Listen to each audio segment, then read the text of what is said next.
Interesting. Just while we're waiting for everybody to return, maybe a few there. I know, Paul, the question came up about who's responsible in the workplace for suicide prevention. I know I've had a lot of discussions about this myself with other organisations, and there is a feeling that to leave it to one department or one individual puts a huge amount of pressure on that department should anything go wrong.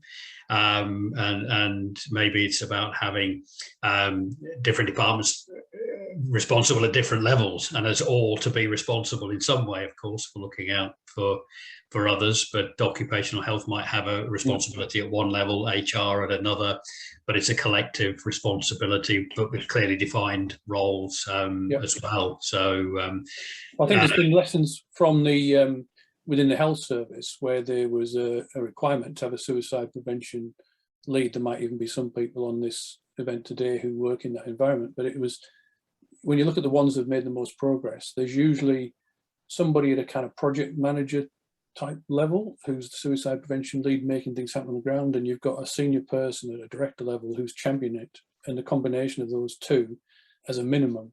Otherwise, you know, there tends to be very little progress from my experience. So yeah, there's lessons there. Absolutely. Good. Well, I think we're just now arrived at 10 past, and I know I'll hand back to you in just a second there, Paul, but delighted to see our next panel group members who Paul will introduce in a moment. Particularly want to thank all the panelists for giving up their time to be here today. And Elaine will shoot me, I'm sure, but I will mention the fact that Elaine has just completed on the purchase of a new house today, and such is the level of her commitment, she's actually delayed picking up her keys for the new house to be with us today. So I'm assuming that this weekend we're all invited round to Elaine's housewarming party. She hasn't actually added that to her message, but maybe she'll let us know in a moment or two. So Paul, over to you for the second panel group. Yeah, thanks, Steve. We're going to have the same format as the first panel, with each of the panel members opening remarks up to 3 minutes. Thank you for the first panel being so short in your opening remarks, that helped. And lots of time for questions. Again, we've got a great panel. We've got Zoe Eccleston, workplace health and wellbeing consultant. We've got Richard Ullman from Champion Health. We've had a couple of previous speakers from Champion Health, Harry Bliss and Laura Dallas, who unfortunately couldn't make it today. Spoke at a previous event as well. One of the questions raised prior to the event was about employee assessment processes, and so we've got people who can comment on these things. We've got Gal Leslie from To Work, which is very much around providing flexible, tailored workspaces with wellbeing at the core. And yeah, we've got Elaine Malcolm, who's from North Yorkshire Police, so can provide that police perspective, although is very much speaking in a personal capacity today, not a representative of North Yorkshire Police, as Gina was saying earlier with Sellafield. But again, great opportunity to get different perspectives here. So I want to start by inviting Zoe to give some opening remarks to get us going, and whatever you want to say, if you want to comment on things that have already been said, please do as well. Thanks very much. Good afternoon, everybody. Yeah, so obviously in the last hour, it's been very interesting hearing everybody's point of view. I think I come at it from a different place. I've worked in workplace health and wellbeing for a long time. And I don't think the idea of psychological safety or psychological safe workplaces is new. However, I think the term is quite new, and therefore a lot of people are struggling to understand what it means. For me, as the other panelists introduce themselves, I think for me it's really important that people kind of feel that they can bring their whole selves to work. It's not my phrase, it's a phrase that's well used by other people.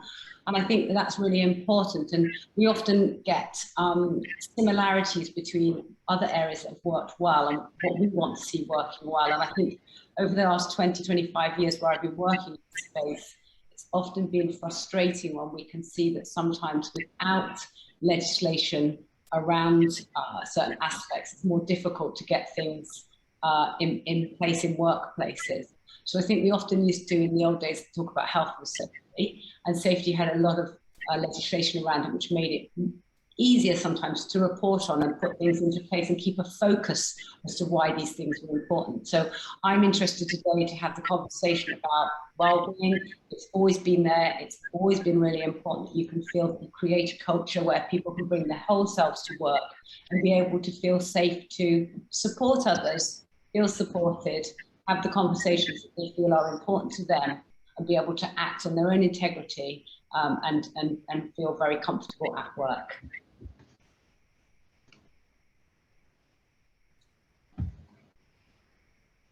Paul, you still with us? Yeah, you caught me out there. Thank you very much. Richard's next up, and Richard, what do you feel free to talk about Champion Health, talk about personal perspectives. Fantastic. Well, first of all, great to meet you all, and thanks ever so much for the opportunity to speak to you today. I am the late substitution from Champion Health. Unfortunately, Laura and Harry were available today, so I'll fly the flag really, and kind of share with you sort of my thoughts, or our thoughts really, around what psychological safety in the workplace is. I suppose, very briefly, just a quick introduction. I'm the head of operations at Champion Health, so my job has been pretty much geared around this since day one, as we've kind of evolved from a startup to a scale up. So a lot of my take will hopefully be from kind of what we do in practice. We do try and practice what we preach at Champion Health. So to sum it up in a sentence, I think for me, psychological safety is about feeling able to express yourself without fear or judgment or consequence, or being at risk of anyone thinking any less of you in the workplace. And I think to put that in one sentence, I think that would probably be it. That's what I'd hang my hat off. I know Zoe touched on being yourself at work, and I just fully agree with that. I think gone are the days where we should have to feel we have to put a cape on when we rock up to work, and then we take it off when we go home, and we can be ourselves then. So I think that's critical. And also just knowing that it's okay to struggle. Something we do at Champion is, rather than kind of saying, how are we all today, it's on a scale of 1 to Ross from Friends, kind of which emotion from Ross are you today? And we have some nice little humour around it. And actually, it's okay to be having a bad day. It's okay to be more than just saying I'm fine. It's okay to be making fajitas. For those of you that are Friends fans and know what I'm on about. If you're not Friends fans, then that might be slightly lost on you. But also as well, I think psychological safety enables you to generate curiosity and celebrate that, to kind of celebrate the failings and own mistakes, rather than kind of fear that mistakes are a problem or mistakes are a setback. Actually, it's the complete opposite. They're an opportunity to grow. So a bit waffly, but if we go back to our first sentence, that's kind of my take on it. Thank you very much, Rich. I notice it says Rich. I'm calling you Richard, but you okay with Rich? Right. It's fine, as long as I'm not in trouble, Paul. That's fine. Now we've got, next on the panel, we've got Gal, and Gal's been demonstrating a commitment to well-being and suicide prevention recently by climbing up dizzy heights as well, and raising money for the Jordan Legacy. So thank you very much for that. Gal, what are your thoughts? Yeah, the less said about the blisters, Paul, probably the better. So hi everybody, thanks for having me as part of the panel. I think there's been some really great and very interesting points raised by the panel so far, so I'll try not to be too repetitive, but I think coming from our perspective, creating workspaces, not just as a duty of care to the employees that work for us, but for our clients that are coming into these spaces too, to have that ability to feel not just safe and secure, but that it's a place that will help harness their mental well-being as well as their health. And we do that by creating events for our clients that largely are led by what they're telling us they'd like to see. And our team at our first location in Leeds are doing a great job at that. But I think what's really important to us, to my business partner, Janthia, and I, when we were setting this up, is we've both worked for organisations, as many people on this conference today will attest to, is what's been challenging in a lot of organisations, having worked for big and small. I've worked in very large, diverse, geographically spread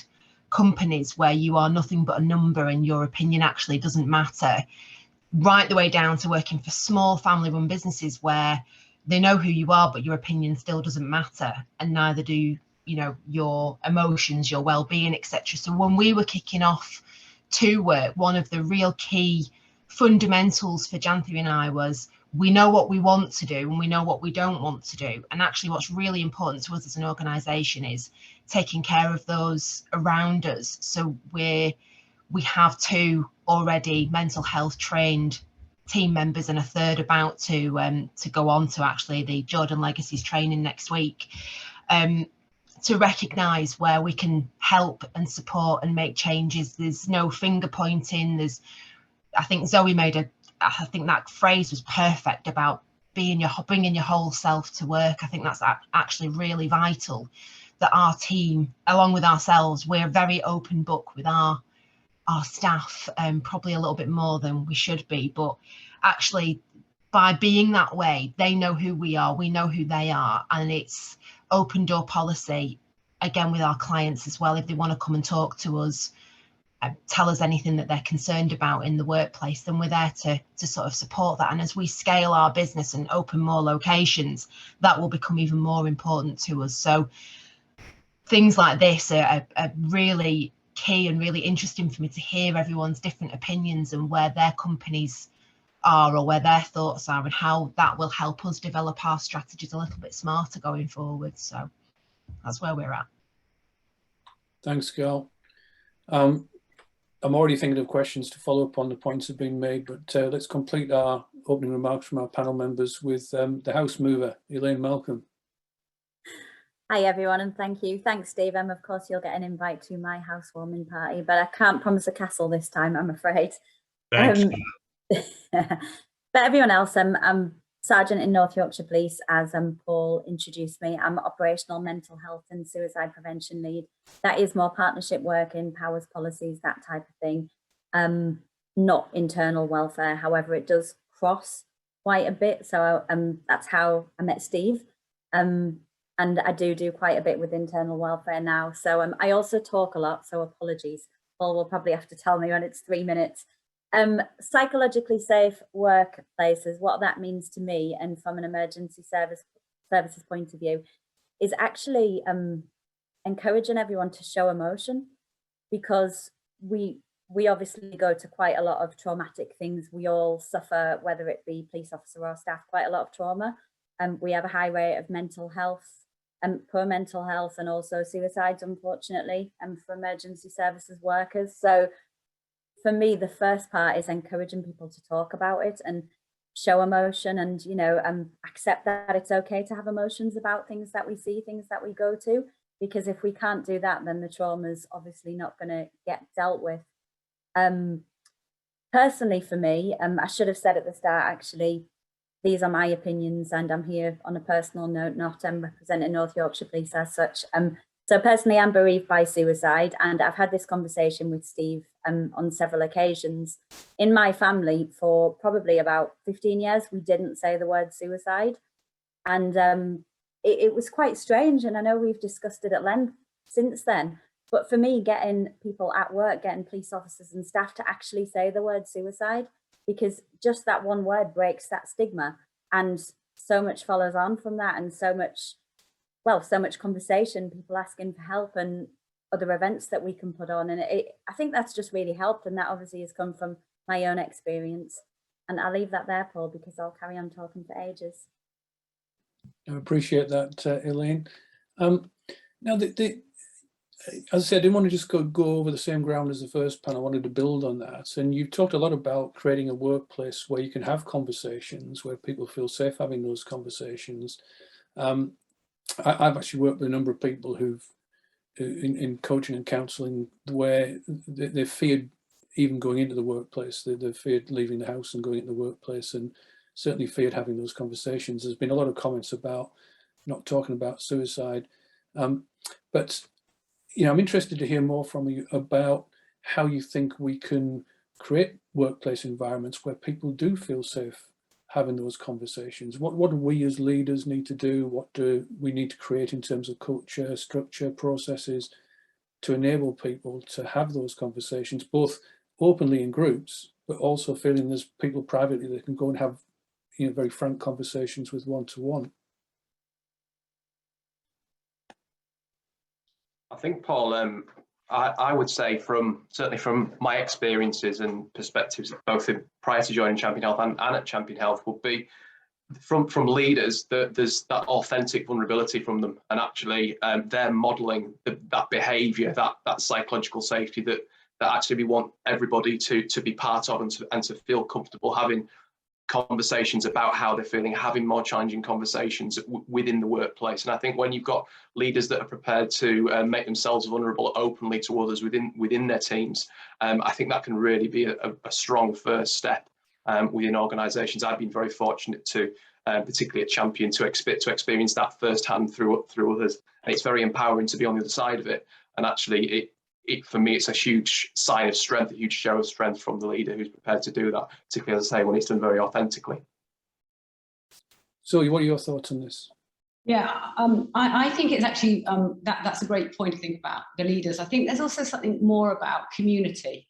And I'm becoming increasingly interested in communities at work, because I think not only lockdown, before lockdown, workplaces have changed, but so have home lives. So have the people that are forming our workplaces, our workforces.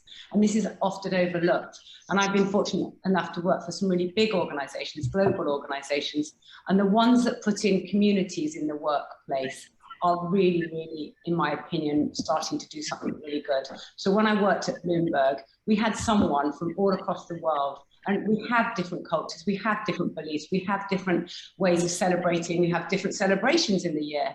And it's really important to have a whole inclusive atmosphere at work. And by building some communities in that, which are amorphous and not silent, is a really important way of getting people to feel that they are able to be safe to go and have those conversations. So I really like to encourage people to look at creating more communities, because we are starting to struggle at home and at work. Our communities are becoming smaller, not larger. That's a great point about it being a community at work, or creating that sense of a community at work. And also, if I can sort of preface a question to Gal about this, it seems some of the comments about leadership development and culture, and people openly having conversations, not just about mental health and suicide, but the workplace and performance and all the other issues we should be talking about. Is that something you think we can take specific measures to create and sustain? Definitely. I think a lot of businesses pre-pandemic, and probably even still now, they're more concerned about the bottom line and attrition rates of, how they're not really thinking about their attrition rates and why people are leaving their businesses. And actually, by implementing some better standards and support networks within their organizations, will almost about turn that it will drive loyalty and happiness, creativity, productivity, etc. I think I read some really interesting papers recently in regards to home workers, because of course we're developing, as part of our offering that we have, is we offer co-working, so you can drop in and just use a desk for a day, and that supports those, not just small enterprises, but it also encourages those lone workers that might work for large organizations that need to get out of that, have that cabin fever. I do it myself. I work from home regularly, and I get cabin fever, more so, I suppose, if you live on your own as well, that isolation. So we offer co-working that people can drop in, but some of the stats were things like 39% of home workers felt that they were able to share their feelings with someone else. So what do the other 60% do? They're not sharing their feelings. So how do we harness that? How do we encourage them to share their feelings? I think only 1 in 10 people felt confident in opening up to colleagues. So what are the other 9 people doing? And how can we, how can we as business leaders, as organizations, encourage our colleagues and clients, etc., to open up? One of the things that we've implemented, and it's it's small acorns from our perspective, we can only do it as we go, but one of our team arranged a partnership actually with the first true wellbeing cafe in Leeds, which is a company called Better Days. And they come in and they do wellbeing events for our members. And it can be, it can be little things like just a round table talk. It can be yoga. It can be mindfulness. There's lots of subjects around it, but we're constantly thinking and developing on how we're supporting it. And I think as business leaders, as small businesses like we are, or as large organizations, we can always do more. And it's really hard to always get that right. But I think we've got to be more conscious of it, and not just waiting for people to talk to us about what they need, but start asking those questions. What do you feel we need to do better? What are we not doing that we could do better? Because I think we're afraid of hearing the answers sometimes of, oh God, we've got a bad apple in a team, or we've got, issues here or there, or we're not serving decent enough coffee or whatever, we need to maybe start to ask those questions and be prepared for those difficult answers, and how we then overcome those answers and do a better job. Thank you. Elaine, I'm just keen to ask you a version of this question, which is, we hear about these, male-dominated traditional environments. Gina was talking about Sellafield and so on, where people don't open up, don't talk about their emotions. Now, presumably police services have had that, to deal with, at least in the past, if not at the present. Can you sort of, have you sort of made inroads into that, where there is more opening up now from police officers and more support around that conversation, aspect of mental health and well-being? Absolutely. I think we've made a lot of inroads, but it's still present. And you're right, without sounding sexist, it's generally the males. And the males that are in a job where they have to, kick doors down or carry a gun, and they don't open up. And we have various different systems and schemes and processes in place to help. And when there's a traumatic incident that's attended, or when somebody's struggling. So I think the fact that we have a variety of different things in place, people kind of have that choice whether they want to open up internally, externally, to colleagues, peer support. We've got several different peer support networks going on at the moment. And we also have cross service as well. So we work closely, we're one big happy family with North Yorkshire Fire and Rescue as well. So we have that peer support from service to service, which people are opening up more with. So yeah, it's absolutely still present, but it is getting better. And I'm working on an app at the moment. So if somebody doesn't want to talk face to face, they've got the opportunity to download the app with the support on. So I can't remember who said it now, but just the different ways of actually accessing that support and having that help, and that's making a big difference for us. And I think it was Rich earlier that made a few good points that I agreed with. The vulnerable leaders, and they have to show that vulnerability, otherwise we don't believe them. And that is so, so important. But also we have to have that external support and that availability of external people. Otherwise, police officers just don't want to talk. Before, if I can be completely honest here, before I was in the role I'm in now, I would never have gone to our welfare department, never. I would have far rather gone externally to talk to somebody than open myself up. And that's changed a lot now, and I think the internal welfare is great. But I think it's always a problem, back to your question, because I'm digressing, I think it's always a problem that we'll have, and that all services will have, about people actually not opening up, because we have to be the superheroes effectively, and we don't want to make ourselves look vulnerable.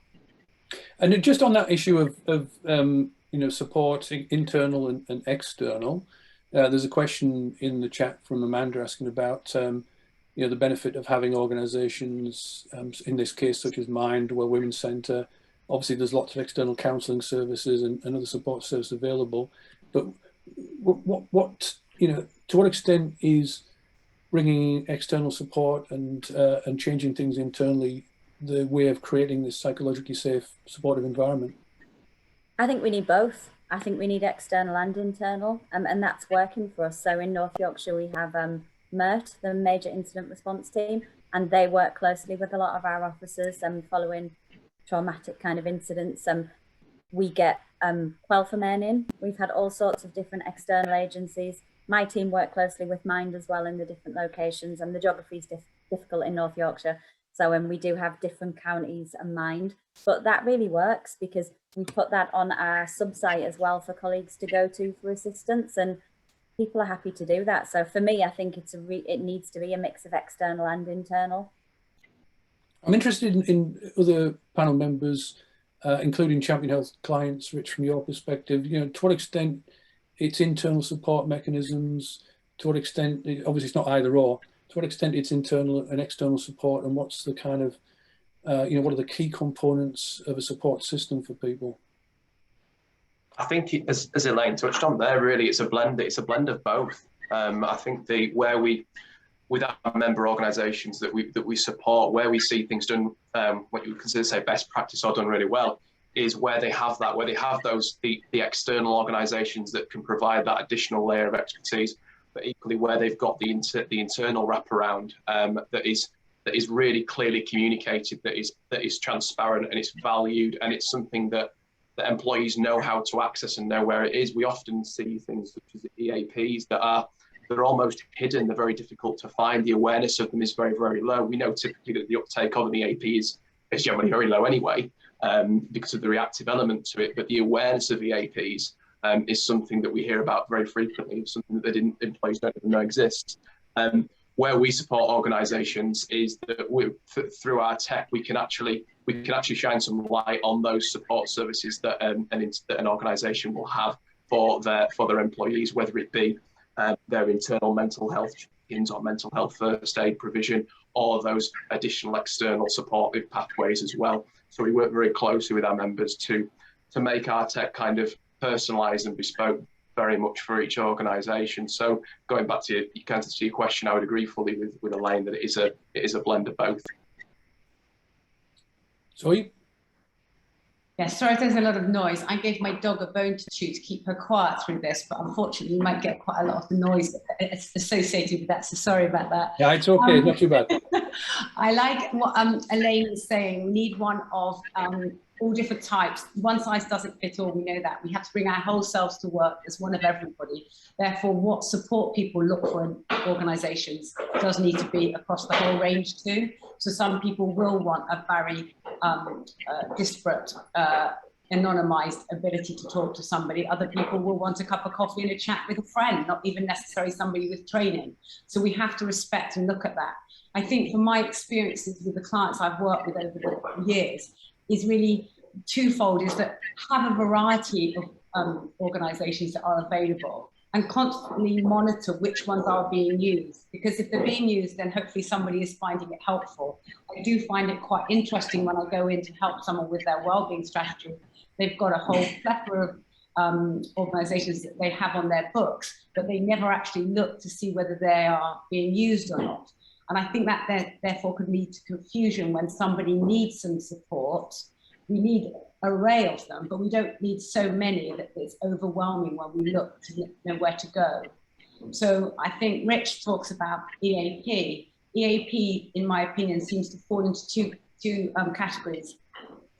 Organisations that find them totally valuable or totally invaluable. And I would challenge, it's often the organisation, it's how they're positioned within that organisation. They are a fantastic resource. They have got more answers at their fingertips than any of us can ever possibly try and find. Certainly before the World Wide Web started, it is where I would definitely suggest people would go for advice and help. And I think we have such an opportunity to say to people, whichever organisation we decide to partner with as our support mechanism, our external support mechanism, we need to use our comms channels to constantly say, this is here, this is available, and this is why it's been helpful. Because I think that will encourage other people to feel that that is what they're there for, not just a logo on an intranet that sort of says, we are supported by all of these people. Making them real, making them clear what they're there for is going to be really helpful. And I'll give an example. When I worked in one very large organisation, they had really poor use of the EAP. And I was asked to speak to the HRAs, the Human Resource Assistants, as they were called then. And I said something about EAP, and everybody kind of gave it the sort of eye roll. And I said, how many of you have ever called the EAP for anything? And nobody put their hand up. And I said, well, do you even know if the number works if you've never called it? And I challenged them all to call the number and ask for something. It might not have been about stress or something they were feeling. It might have been just a question that they wanted legal advice or some general advice. And it really changed in that organisation, the use of the EAP, and we started seeing the numbers going up. And when the board said, we've got a huge increase in the EAPs, what's the problem? I said, it might not be a problem, it might be a solution to what we didn't know was an underlying problem. So we have to constantly look at the data that we're using, the personalisation of that data, and how we can integrate that into making a much more effective solution for our workforces. Yeah, no, it's interesting that I worked with a large organisation that had EAP, and the surveys showed that only 20% of employees said they'd ever used it. But we actually also asked people what the message was when they first rang EAP, because it actually asked them if they're an employer or a manager. And only 1% could answer that question. So that suggested that 20% was actually a significant overshoot on the the reality as well.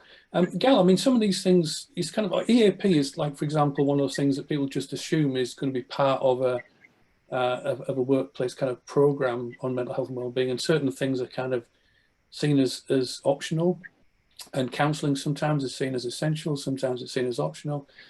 From your experience, what are the essentials and what are the desirables that you can offer to people?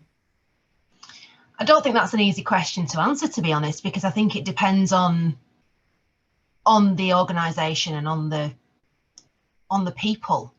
I think from our perspective, it's more about it's the old adage of 2 of these and 1 of these, and paying attention to what we're hearing from our teams. I mean, like I said, we're a very small business by comparison, but going back to personal experiences of working in large businesses, I think what Elaine and what Rich was saying, same as Zoe, which that blend of having the ability for external counselling.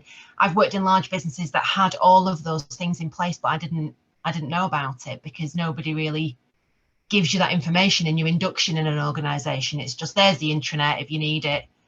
You know, you get some discounts on shopping or whatever. And I think, yeah, I don't think there's a straightforward answer to that from my perspective. I probably want to have a think about how to respond. I just think it's more about understanding what your organisation is trying to do. Again, talking from our point of view as a small business, and how going forward, what's the most important elements to support our staff, and getting their feedback on what they want, what they need, and asking them. You know, we're not afraid. We ask the question. We have constant communication with our team, and we're always asking them, what do you need? What do you want? You know, what's happening today? What support do you need from us? And more often than not, it's nothing. We're great. Everything's fine. But sometimes when you hear that, it's not always the case. So, you know, we like to dig a little bit deeper and make sure that we're available. And going back to a point that was made earlier, and I think it might have been Zoe, I can't remember who mentioned it, about being vulnerable. As leaders, being vulnerable to your team, I think that's really key as well. But yeah, it's not an easy question to answer, Paul. Well, that's I'm not here to ask easy questions.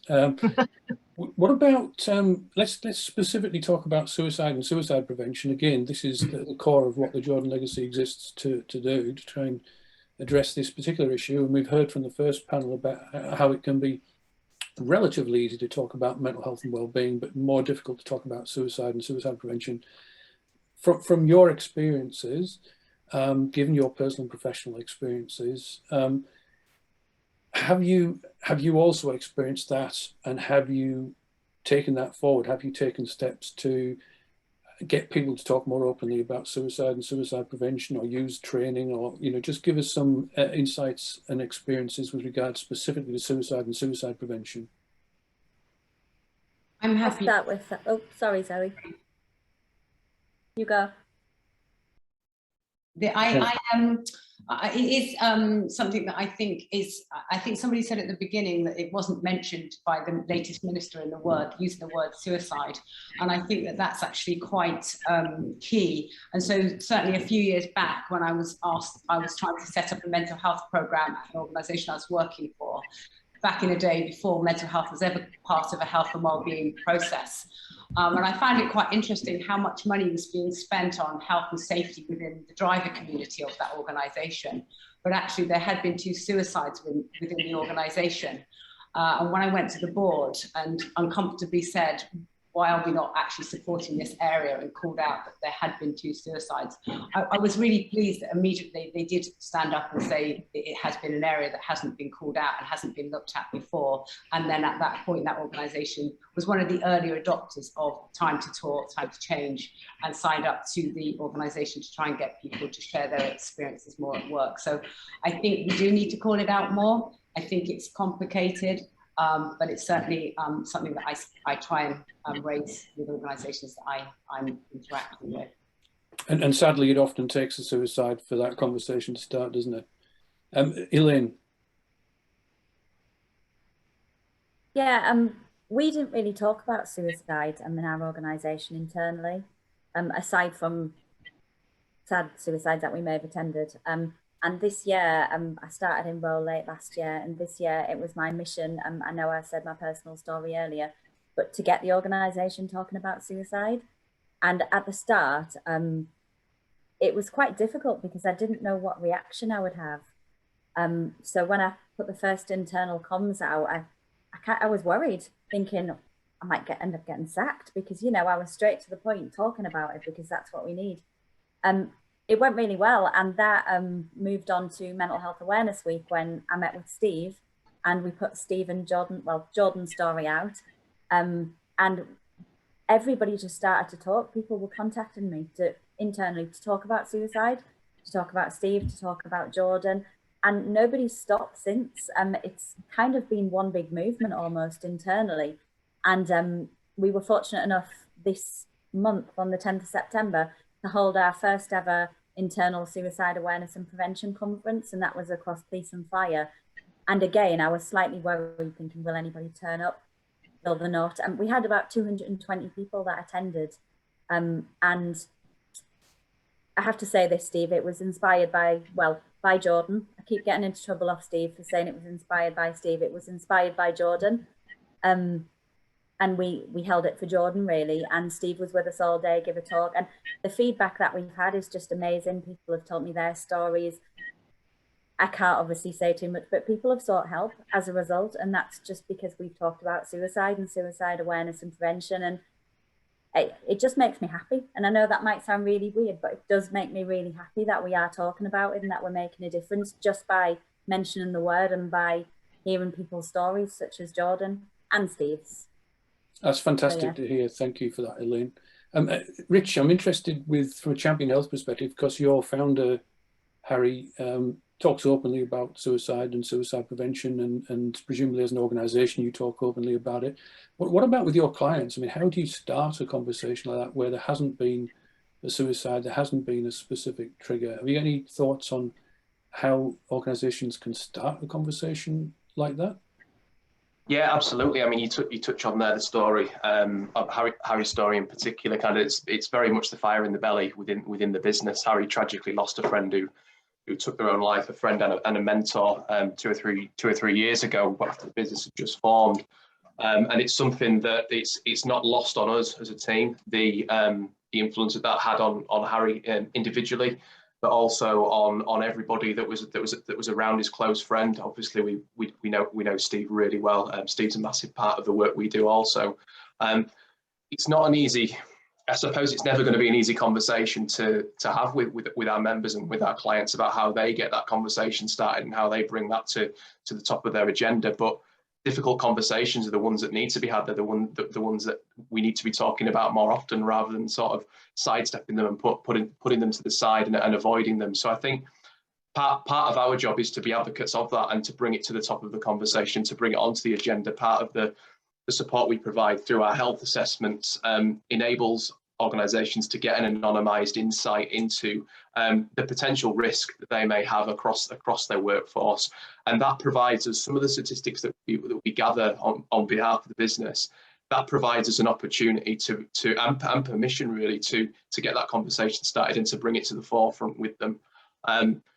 Ultimately, for the organisation, certainly from how I feel, is that in order for them to have impact with a zero suicide plan, there needs to be opportunities within the organisation to develop the knowledge and understanding across the board, to train everybody. You know, it's not just a one-person job or a one-team job. Everybody needs to be aware of that. So training one-in-one is something we're big advocates of that, providing them with that opportunity, but critically with that, giving them the confidence as well to be able to do that. It's all well and good having the training, but actually putting training into practice, it's like bringing research into practice. It's quite a difficult gulf, or a difficult gap to bridge. So there's a piece of work really to be done there, to bring it to life and to have impact in the workforce, such as knowing what to say, how to act, and where to seek further support and guidance, whether it be a crisis situation or whether it be, further upstream than that. And actually it's those early signs, spotting those early warning signs, so that hopefully the interventions can come in sooner. So a bit of a long answer there, but hopefully kind of touched on some of the points you raised, Paul. Yes, certainly. And just prefacing that same sort of question to you, Gail, I worked in a large in an electricity sector once where it took a long time to get them to have their first mental health policy, and there's a 28-page document agreed after engagement, and there's no mention of the word suicide in there. So it's like a first step of getting them to have a mental health policy, and then starting to work on that and engage on that to get them to have a conversation around suicide. What's been your experience in terms of having the suicide prevention conversation, and ways in which you might be able to better start that conversation? I think we don't view it as a taboo. What actually led me to Steve initially was actually, from Elaine's point, was the North Yorkshire's sort of post about Jordan's story, and I reached out to Steve. I've got personal experience of suicide. I lost my father to it, almost lost a brother to it. Younger brothers recently just lost a very good friend to it. So we've got a personal story, and I think it doesn't matter whether it's a personal story or not. There's no taboo subject, and the fact that, you know, suicide gets almost pushed to one side and left out of the mental health discussion because people are afraid of talking about it for fear of, you know, reprisal is crazy to me. It needs to be spoken about, not just from an awareness perspective, but it helps to prevent. And that also goes back to Elaine's point, which I thought was it was really good to hear, that whilst there was that fear of, well, I might get sacked for bringing this up, but I'm going to bring it up because it needs to be talked about. Actually, over 200 people attend the first conference of it, and people seek help because of it. It's so important, and we need to be more assertive and a lot less afraid of talking about these things. And I think that's what a lot of organisations worry about is, oh God, if we talk about suicide, what, you know, that's going to make people think that we're all doom and gloom. And actually, do you know what? You're probably going to save someone's life by talking about it. So get it said. You know, I'm a very typical northerner. I'm very straight talking. Steve probably knows this by now. Very straight talking, very upfront. Spade's a spade. Not always right. Don't tell my husband, but not always right. But when it comes to subjects like this that are not just personally important to me, but actually once you start those conversations, you realise they're actually important to a lot of other people. And then that helps them talk about it. So from our personal perspective with our company, absolutely, it's on our priority. You know, suicide is talked about freely, and I mean that in a positive sense. But I think going back to organisations I've worked for where, goodness, you would never mention it for fear of somebody thinking you had an issue, or somebody saying, are you okay? You want to talk about suicide? Why do you want to, what's the matter with you? So no, it's vital. And I think the more we talk about it, the easier it's going to get for people to feel safe to talk about it. Mm. And obviously when people have personal lived experience, that tends to often be a trigger for that conversation, or can make people feel more comfortable, not always, but can make people feel more comfortable having a conversation. And when there's been a suicide in the workplace, immediately that's a trigger for conversations that wouldn't otherwise take place. But where there hasn't been a suicide, where there aren't people with lived experience, where it isn't necessarily seen as a core business issue or priority that should be addressed, do you think there are, you know, key first steps that organisations can take to start the process? I think it's vital. I think they need to be reaching out. It's all businesses have a responsibility to their employees, their wider workforce, whether they've experienced it or not, to bring these sorts of questions and concerns to the forefront. Bring outside organisations in. It was mentioned earlier about bringing in counselling services or the likes of mine, not just because, oh, we should raise some money for a charity, but actually these charities that you're raising money for are there to support your company as well. So bring them in and make them available to your staff and your colleagues, and bang the drum. You know, absolutely stand up and shout as loud as you can across your office that it's okay to be talking about these things. Because you're absolutely right, Paul, actually, that if there's no direct experience of it, it just gets pushed into the darkest corner of the wardrobe, and nobody's going to bring it out. For God forbid that somebody mentions it. Actually, that's the time when you do need to mention it, because there's likely that, especially the larger your organisation, that somebody's suffering and not talking about it. We don't want to be one of those, or have one of your staff or employees become a statistic, you know, and that's what will happen if we're not talking about it. Okay, thanks, Gal. Look, we're kind of getting into concluding remarks now. So Zoe, you know, you've made that comment right at the beginning about bringing your whole self to work, and do you think that that leaders are bringing their whole selves to work, and do you think that that's, you know, one of the ways forward, that kind of leadership development? Yeah, I have so many thoughts with what everyone said. I think leaders do sometimes bring themselves whole selves to work. But I think we have to remember that leaders are human too, and they will have their own stories. So sometimes leaders will be able to, they can be empathetic, but they won't always feel comfortable sharing everything. And we have to respect that. We won't all want to do that. So we mustn't put that upon people, that you constantly have to be something different. There's a difference between sharing and being empathetic and allowing others to share. Because I think that that's another onus on some leaders that wouldn't necessarily feel that. I think one of the other pieces that I'm really hearing through these conversations is around talking about suicide at work, which I couldn't agree more needs to be done, but not just because of people that may have suicidal ideation themselves or feel unsafe themselves, but all of us have either disclosed or will know somebody very close to ourselves. The numbers are so high that we will have all experienced it in some way. And so it's not necessarily about the person. I know when we've brought in counsellors, if there's been a suicide in one of the workplaces I've worked in, that it's not always been necessarily connected by the person that has been lost in the business, because they'll come and see the counsellors and they'll start by saying, I don't even know who the person was, but actually I've had a similar experience and I've never been able to talk about it, and they were able to feel that.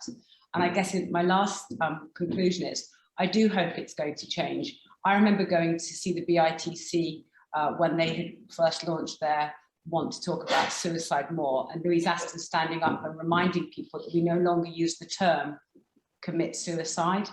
And I believe that that's sometimes the stigma that is left in workplaces as to why we find it difficult. A lot of our leaders are my age or older, and it was a taboo subject. People didn't talk about it. It was a crime. And so we have to recognize it why it is. And I think, as with so many things in normal work situations, you have to normalize things. So we have to be empathetic to leaders who in the past would not have found this a very easy subject. And it's our job and our colleagues' jobs, everybody's jobs, just like I started by saying, bring your whole self to us. We don't know why those leaders don't want to talk about it. Was it part of their culture that is still regarded as taboo? Is it because they have a very painful experience themselves and don't feel in the workplace they want to express themselves in that way? So I think in our desire to go forth and create these talking places, we do also need to sometimes just be a little bit aware of listening to what we're hearing from others and practicing what we preach, so that we can actually make it psychologically safe for everybody, including our leaders, to be able to talk about an array of subjects that they won't always feel comfortable at speaking about in public situations. Thanks, Zoe. Look, I'm conscious of time. We're just going to have a very quick, I was just going to ask Elaine for a very quick sort of concluding comment, and then I was going to pass back to Steve, but Steve's gone straight into a slide there. So, sorry, I'm ahead of the game here, Paul. Sorry. I'll hand over to you, Steve. Yeah, apologies. I'm just conscious of everybody's time, and we did say we'd finish it too. But thank you. Big thanks to Paul for hosting today, and really to Zoe, Richard, Gal, and Elaine. Great insights this afternoon. Thank you. As with the first panel, just briefly, I wanted to summarise. I sat quietly here. It's quite nice to pass all the work, most of it, to Paul today. But for me, a number of the takeaways here is it's about culture, and culture is an evolutionary thing. It's not just going to happen overnight, but what we're trying to get to a situation is where, it's been said several times, where people can bring their whole selves to work and be able to have these open conversations. But as Nikki said earlier, not avoiding the challenging conversations, and not all just about being nice and comfy and pink and fluffy. We still need to have these challenging conversations, and of course suicide is one of those. I think it's been a really interesting debate about employee assistance programs and this should there be access to external providers? I think that's really an interesting debate, and certainly something I've heard from a lot of employees from large companies who've said we would like such access. So I think that's definitely an interesting conversation. And an interesting point raised by Andrew Dennett, actually, who's here with us from Barnsley and Rotherham Chamber of Commerce. The concern at the moment is for smaller businesses as well, as we come out of furlough now. They're anticipating, certainly from that Chamber of Commerce, a high increase in stress-related issues for employers.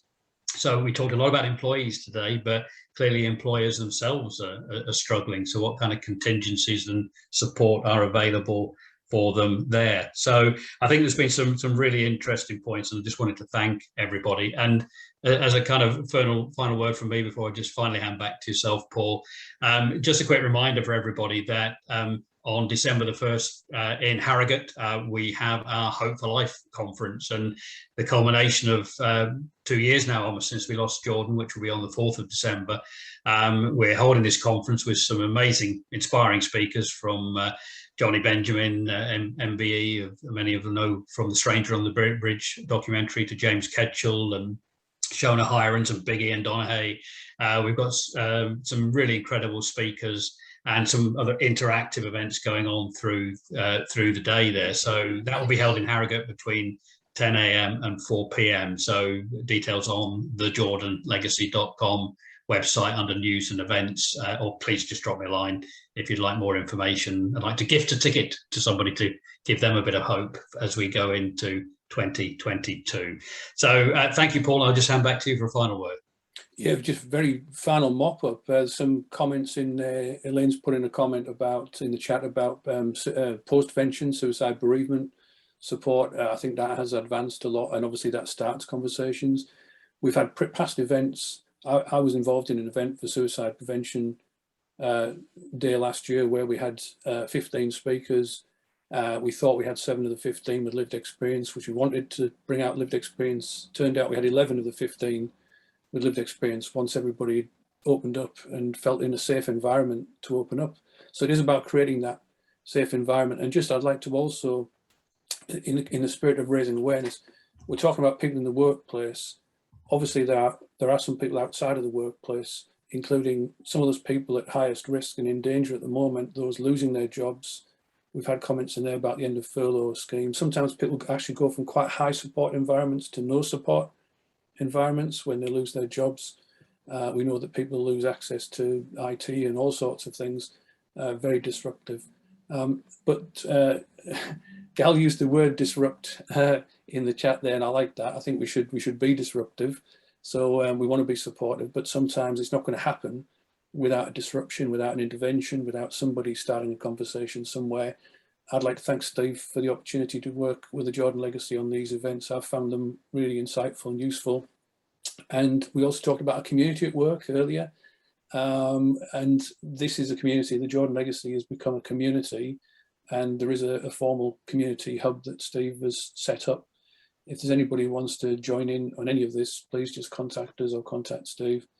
And we'd love to have you as part of the community. That's enough from me, Steve. Yeah, thank you all very much. Well, there we are, just a couple of minutes over, but worth hearing those final words. Thank you, Paul. Thank you to everyone. Have a safe and healthy rest of your weekend.